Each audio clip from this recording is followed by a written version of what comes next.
Hello, welcome back. I'm Tonya from Tonya's Witchy Kitchen, and how are you doing today?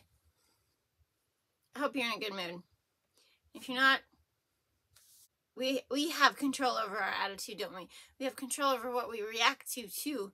You know, like when somebody does something and you're driving and that person, you know, pulls in front of you, and you know, I guess it's our fault how we react. You know, if you sit there and cuss them out while you're going 15 miles an hour in a 25 or whatever, you know, it's our fault, right? So attitude's our fault. Even though I know sometimes it's really hard to get out of that funk if you get into a rut because of things in your life, it's really hard to get out. This is not what I was going to talk to you about today. I was going to talk to you about mine. You're probably thinking, yeah, you're on Nickelback shirts. I love Nickelback. My daughter bought me their latest CD with San Quentin on it. Can't remember what the name of the CD is. I don't own Feed the Machine. I love Feed the Machine. I listen to that on my Amazon Prime app. Yeah, and she doesn't like it, so she was like, I'm not buying that for you. And I was like, why? I love that one. I think I have all the other ones. Well, between us, we have all the other ones. Yeah. Yeah, big Nickelback fan. I just like their music. Just like their music. Okay. Yeah. So, yeah. Yep. Yeah. But attitude is a thing, you know. Because, so we've been hanging, you know, and my son's attitude, my middle one, has just gone to crap. Like, it was my oldest who was complaining that we were 2 weeks behind. And I said, you can't consider yourself 2 weeks behind if you just started. That's not a thing. You can't be, I mean, you can, but in our case, you can't. We just got started. So you can't do, you know, asses and elbows to the wall and go fast and try and get this done, because no, you gotta, you know, think about the equipment and the humidity. The humidity has been bad, you know, and then with the clover, you gotta make sure it's damn dry. So that's, you know, and then we've been getting a little bit of rain, and you know, so it's a thing, it's a process. It's nothing new to these boys. So I don't know what the heck they're complaining about. So, but my oldest son's attitude has come around, you know. It's like, this is what it is. This is how it goes. We're fine, you know. And then my middle son is just being a little dink. Like, oversleeps, won't get out of bed. I'm like, come on. You want to be treated like an adult? You want to act like an adult, have a job, have a vehicle? When you stay up late, you need to get your butt up. I'm sorry.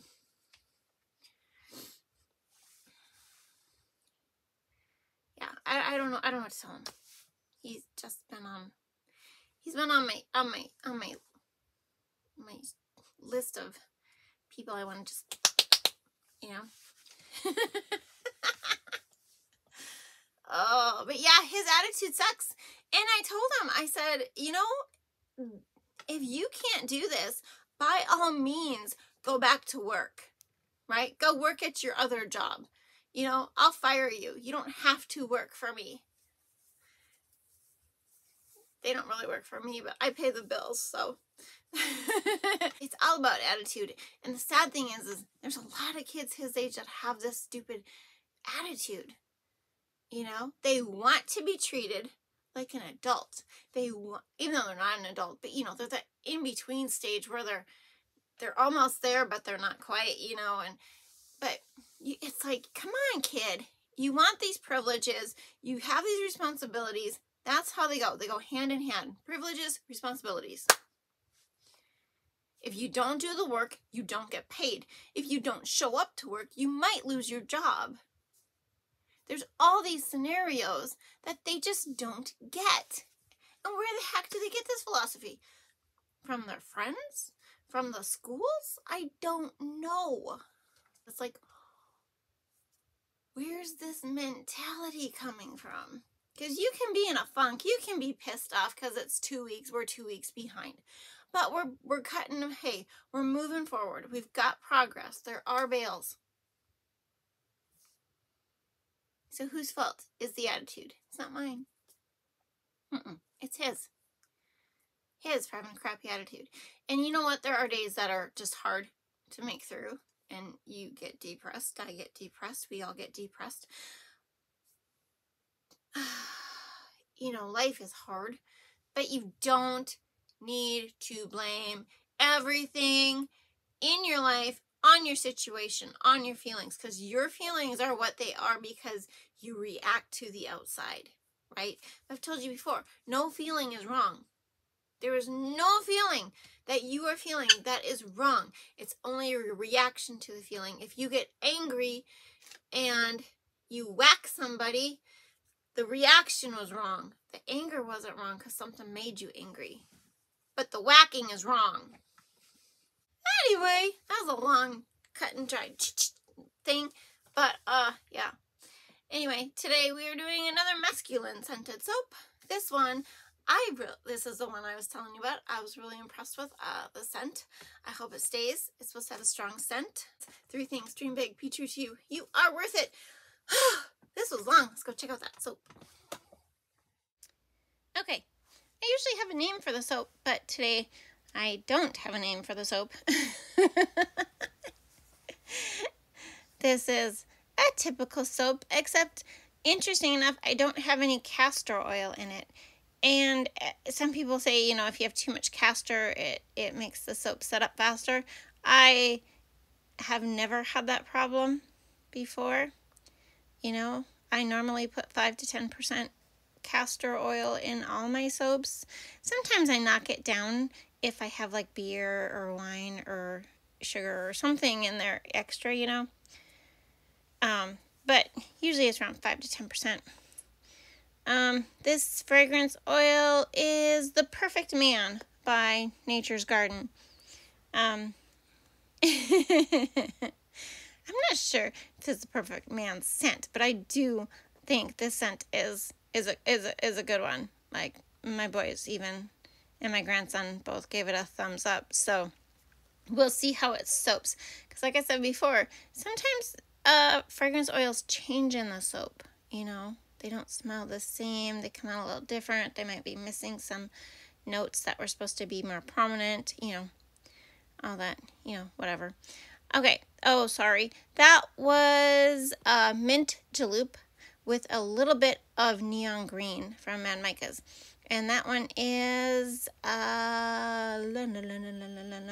Mermaid Blue. Something with a mermaid from Brambleberry. I can't remember. I thought those were cute colors. I was just like, you know, thinking of different colors. It's so hard to choose from when you have that whole bunch of stuff. But I was thinking I could name this Stranger on a Train or Stranger Danger or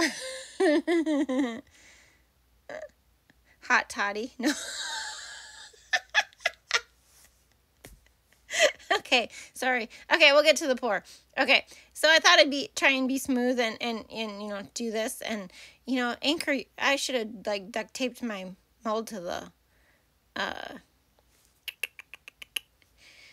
counter. That might have worked better. But in theory, my plan was to drop the colors down the middle, okay? I did this with the shimmy bar, but I'm not going to just take a hanger and try and shimmy back and forth.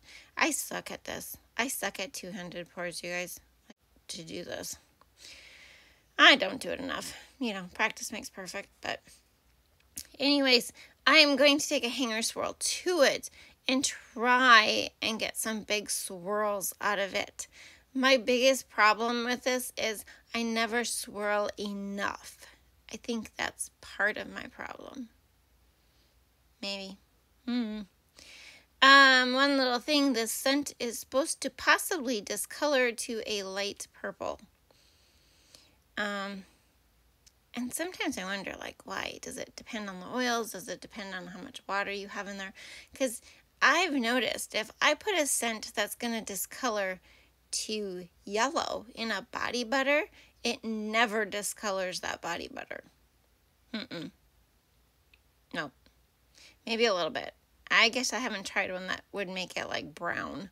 I've tried one that was supposed to discolor it to yellow and discolor it to blue lavender, but they never did. So I'm just kind of sitting on that fence going, is it because of the water content in the soap and that's what discolors it? Because even in the lotion, the one that was supposed to discolor to a bright yellow, it took a while. It slowly, over time, changed it, but discoloration's a thing, and I just go with the flow. I don't do any... Well, see, that's the other thing, because they'll say, oh, it's all about the vanillin. It's not all about the vanillin. Did you know there's other things that can discolor soap?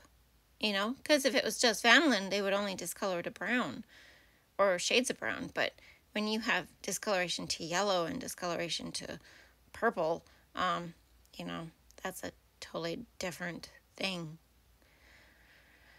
But, so I'm trying to keep those colors in the middle, and it's starting, you can see it's, well, if I mixed it, it's still fluid. It's still really fluid. It's just sitting on I'm not breaking the plane.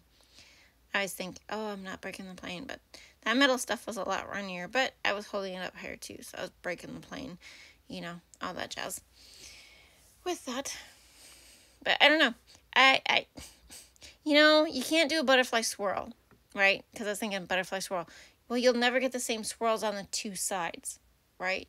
That's why they put the two bars together, because then it looks like a perfect butterfly end to end, right?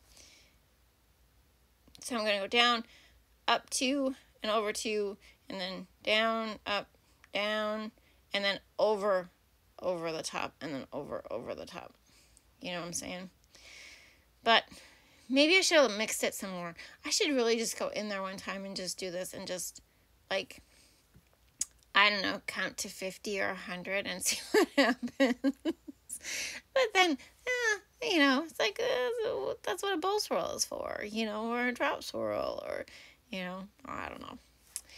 That was my plan. That was just the plan of it. But I do like the scent. It is a very nice scent. It is almost as, it doesn't remind me. It kind of makes me think of the Blue Caribbean soap that I have, to where I think, is it this one? Nah. Yeah. I mean, sometimes girls like, they like men's scents, because they have, and this one's a really humongous blend of soap. Like, when you see the fragrance notes, you're going to be like, what the heck? Yeah. But that's, like, coming up later. Yeah, I was just playing with the top again. Got to get some enjoyment out of this because my soap's done, and what do I have left to do but spray it and pop it and unmold it. Basically, you wait for it to be done, right? Yes. Should talk about crappy attitudes. That's what I was supposed to be talking about, is crappy attitudes. But that's why I'm wearing my Nickelback. That's why I'm listening to Nickelback, because for some reason, Nickelback will pull me out of my funk. Like, I can listen to their music and put it on repeat or shuffle or whatever, and it will just pull me out of my funk, which helps. And so you just got to find the thing that pulls you out of your, the rut you're in. So, I mean, I'm talking emotional here. I'm not talking about the physical rut that some of us are in. That's a whole nother ball game, guys. Whole nother ball game. But you just gotta, I'm not preaching to the choir, or I'm preaching to the choir. You just gotta be strong, and you just gotta keep your faith, and you just have to keep moving forward the best you can. But if you have a bad attitude about something, it's kind of like those little kids, and you have one kid who loves broccoli and the other one doesn't, but you make broccoli and then the one's like, oh, it stinks, I can't eat it. And then the other one gets a bad attitude about it, even though they like broccoli, happens at daycare a lot. You can just, your bad attitude, it spreads negativity, and negativity is something we don't need any more of in our lives. It's just, don't spread negativity, spread smiles. Those are some really cute soaps. Really cute soaps. That one, That one I pointed out, that one looked like a dragon with wings. I'm pretty sure my grandson's going to claim that one. Turned out super pretty. Super pretty. Here's the kicker. We'll see what happens if they discolor. It looks like that one might be starting right there, but so far nothing has changed. Here are the fragrance notes. It's a mouthful, you guys. It's a mouthful. But there you have it. I'm not sure. How about Rendezvous? I hope you had a good time. Thank you for dropping by. I will see you next time. Bye-bye.